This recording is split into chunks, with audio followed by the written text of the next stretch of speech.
Today, we are strapping in for a look at a figure who is called the savior of men, Epicurus. And it's funny you start there because his name has been so abused throughout history. Right, you hear Epicurean and you immediately think of, I don't know, decadence, expensive pleasure. Exactly. Banquets, extravagance. But that's the very thing he argued against. To really get him, you have to place him in his time.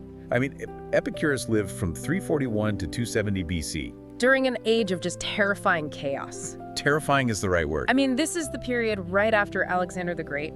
Athens was just reeling. Wars, sieges, revolts, political assassinations, you name it. From about 307 to 261 BC, it was an era of permanent existential anxiety. And that's really the mission for this deep dive, isn't it? To get to his true teaching. It is. His philosophy, wasn't about seeking indulgence when things were tough.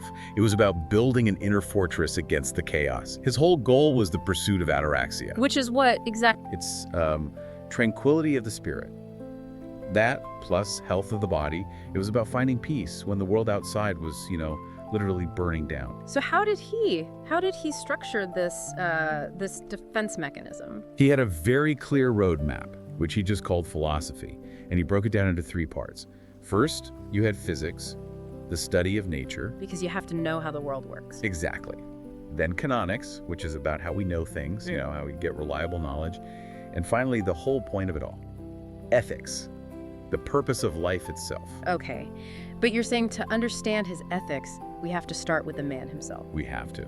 His turbulent origins, they tell you everything. Let's unpack that then, because his biography, it just completely contradicts that image of the wealthy hedonist. It really does. He was born on Samos, his father was an Athenian settler, a cleric, but that doesn't mean he was well off. No, far from it. His father was poor. I mean, seriously struggling. Yeah. Cultivating this small, unproductive plot of land, trying to make ends meet by teaching kids how to read and write. That's a tough existence. And trying to feed 4 sons on that.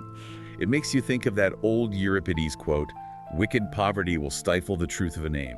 And you can see how that environment shaped him. We hear that as a kid, he wasn't really into the usual subjects like poetry or music. No, he was already thinking bigger. He was questioning his own father about the ideas of Heraclitus and Anaxagoras. So an independent mind from the get-go. From the very start, he went to study around 328 BC in a place called Teos under a follower of Democritus named Nausiphanes.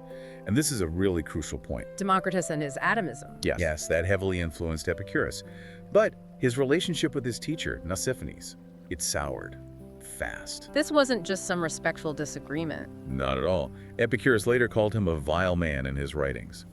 So that early defiance, it shows you he was already building his philosophy in opposition to the established way of thinking. And his life just continued on that difficult path. He had his 2 years of mandatory military service in Athens. Right, the ephebia. Yeah. And that's where he would have heard lectures from people like Xenocrates, maybe even Aristotle. And he met Menander, the playwright. They became good friends. But after the military, he didn't exactly land a prestigious job at the academy. No. He spent the next 18 years teaching in cities like Mytilene and Lampsacus. And you have to understand, in the Greek world, being a teacher wasn't an honorable profession for a citizen. It was something you did out of necessity. Absolutely. And the sources all suggest he was really struggling with money that whole time. So we've got a man who understands poverty, political terror, intellectual struggle. That's the lens for his physics. That's the lens. And he starts with Democritus. The world is made of atoms moving in a void. But he makes a few key changes. Atoms differ by form, size, and it's the big one, weight. Okay, atom weight seems like a small detail. That seems like it. But it sets up his most radical idea, the thing that saves his whole ethical system, the atomic deviation. Swerve. The swerve. This is where his entire system just pivots. It's a brilliant move. Why? What was the problem he was trying to solve? Well, think about it. If atoms only move in straight lines based on their weight, then everything is totally deterministic. Every single event is just a predictable collision of atoms. So every thought, every action, it's all pre-programmed from the beginning of time. Exactly. We'd just be robots running a script. There's no real choice. And if there's no choice, there's no point in trying to live a good life. Precisely. Why strive for tranquility if your fate is already sealed? There's no moral responsibility. And the swerve is the loophole. It is the insertion of randomness into the system. Epicurus said that at unpredictable times and places, an atom will just spontaneously deviate, swerve from its path. Just a tiny, uncaused event. But that tiny event breaks the chain of determinism. It creates the physical possibility for human free will. It gives us the power to choose tranquility. That is phenomenal, using a tiny principle of physics to protect the whole idea of human liberty. It's incredible. So once he's established that we are free, the question becomes, well, where do we find that freedom? The political world is a disaster. So you have to find it internally. Internal freedom, freedom from fear. And that brings us to the biggest sources of anxiety back then, the gods and nature. Okay, so what was his take on the gods? He said they do exist, but they're these perfect material compounds of atoms living in the spaces between worlds. So they're like, I don't know, perfect, happy superheroes off in another dimension. Basically. And because they're perfect and blissful, he said they are blissfully indifferent. They don't care about us. They don't intervene, they don't punish, they don't reward. And that was just radical therapy for people who lived in constant fear of offending some angry god. It completely lifts the burden of superstition. It does. And he extended that same therapy to the natural world. He studied things like the phases of the moon, earthquakes, thunder, lightning. Not just for scientific curiosity. No. His goal was to eliminate what he called mystical horror. That panic you feel when a storm hits and you think it's Zeus throwing a tantrum. Yes. He believed that if you understand the natural causes of things, that lightning is just an atmospheric condition, then you banish the fear. His cosmology was a form of therapy. Okay, so the system is set. We have free will, the gods don't care about us, and we can understand nature to get rid of fear. Which brings us to the elephant in the room. The reputation. How did this man, so focused on banishing anxiety, get branded as the champion of an unbridled cult of pleasure? Well, it was partly deliberate slander from his opponents, especially the Stoics, but it was also a misunderstanding of one Greek word, haidono, pleasure. When he said pleasure was the goal, people just imagined the worst. They did, but he addressed it head on. He clarified, and I'm quoting here, that he did not mean the pleasures of debauchery, continuous revelry and feasting. That's not it at all. No. For him, the highest pleasure was actually a negative state. It was simply freedom from bodily pain and freedom from mental anxiety. So it's not about chasing highs, it's about achieving a state of, calm contentment. Exactly. If you have no pain in your body and no disturbance in your mind, you're at the peak. And the number one virtue you need to get there, prudence. Prudence, practical wisdom. Why that above everything else? Because, he said, prudence is the beginning of all of it. He thought it was even more valuable than philosophy itself, because it's the tool you use to reject the false opinions and reckless choices that cause all the turmoil in the first place. And you can see that in how he lived his own life. I mean, the man's diet was legendary. It was. He was famous for living on bread and water. He once said that getting a small piece of fresh cheese was an unseen luxury. Wow. And he stuck to that even when his financial situation got better. He just believed simple food was better than harmful luxury. It's such a powerful idea. We're all chasing these complex, expensive experiences for validation. And he was saying, no, that complexity is the source of your anxiety. Precisely, and that simplicity extended to his politics. His famous motto was, live in obscurity. Just withdraw from public life completely. Yeah. Don't run for office, don't get involved in the courts, just stay out of it. He argued that getting involved wouldn't fix things and would only cause you agitation. So if public life is out, how do you build that internal stability? Not alone. He believed the greatest tool for that was community, friendship. He put friendship on a very high pedestal. Almost on the same level as wisdom.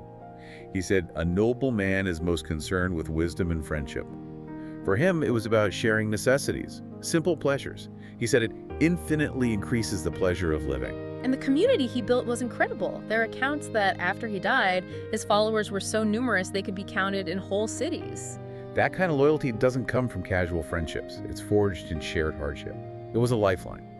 But his focus on minimizing disruption meant he was skeptical of traditional family life. Right. Sources say he never married or had kids. He saw love and family duties as a bothersome impediment to a rational, tranquil life. Every single decision was measured against that one goal. Ataraxia. And that ruthless focus led him right to the biggest source of human anxiety of all. Fear of death. So how does the savior of men take apart mortality? He goes right back to his physics. Yeah. The soul, he said, is material. It's made of fine, smooth atoms. Okay. And when the body dies, those soul atoms just disperse. They're gone. So death is just the end of all sensation. And if there's no sensation, there's no pain, nothing to fear. Which leads to his most famous, most comforting conclusion. He said, "The most terrible of evils, death, is nothing to us, since when we exist, death is not yet present." And when death is present, then we do not exist. Exactly. You cannot experience your own death, so you can't suffer from it. It's so simple, but so powerful. He basically asks, you don't feel bad about not existing 100 years before you were born, so why feel bad about not existing 100 years after you're gone? And for people living in that brutal time, that was the ultimate relief. It let them focus on living the one life they actually had. And this whole philosophy became so popular that in 306 BC, he finally set up his own school in Athens. He bought a house in a small, shady garden. This became the garden. Kippos. And the very setting tells you everything, doesn't it? Simplicity, retreat. It does. And he put an inscription over the gate that immediately fueled all the rumors. What did it say? "Guest, you will be well here. Here, pleasure is the highest good." You can just imagine what his rivals did with that. Oh, they had a field day. But the reality inside the garden was one of the most revolutionary things happening in Athens. How so? It was an act of radical inclusion. Unlike Plato's academy, the garden was open to everyone. Rich, poor, citizens, slaves. And women too, which was almost unheard of. Yes. Women were welcomed as intellectual and moral equals, including women of, let's say, free behavior. He offered a refuge to anyone marginalized by the system. And he worked tirelessly to write it all down. Incredibly prolific. He wrote about 300 scrolls. That's more than Democritus, Aristotle, or Xenocrates combined. No wonder his opponents were so frantic to argue with him. I read that the Stoic Chrysippus basically vowed to write a refutation for every single thing Epicurus ever wrote. It was a real battle for the soul of antiquity. And Epicurus lived that philosophy right to the very end. He died in 270 BC at 72. And he was in agonizing pain. Kidney stones, dysentery. It went on for 14 days. So the ultimate test, a philosophy about freedom from pain, and he's in agony. Did it hold up? According to all the sources, it did. His friends said he showed incredible resilience.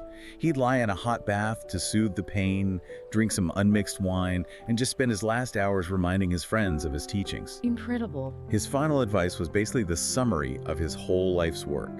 Enjoy the one life you have, and when your time is up, rise saturated from the table of life to yield place to others. And that really is the essence of it, isn't it? Epicurean freedom isn't about chasing thrills, it's about achieving freedom from fear. Freedom from fear of the gods, of death, of social chaos, all of it secured by prudence and a real knowledge of how the world works. And this is where this ancient philosophy, I think, speaks directly to you listening today.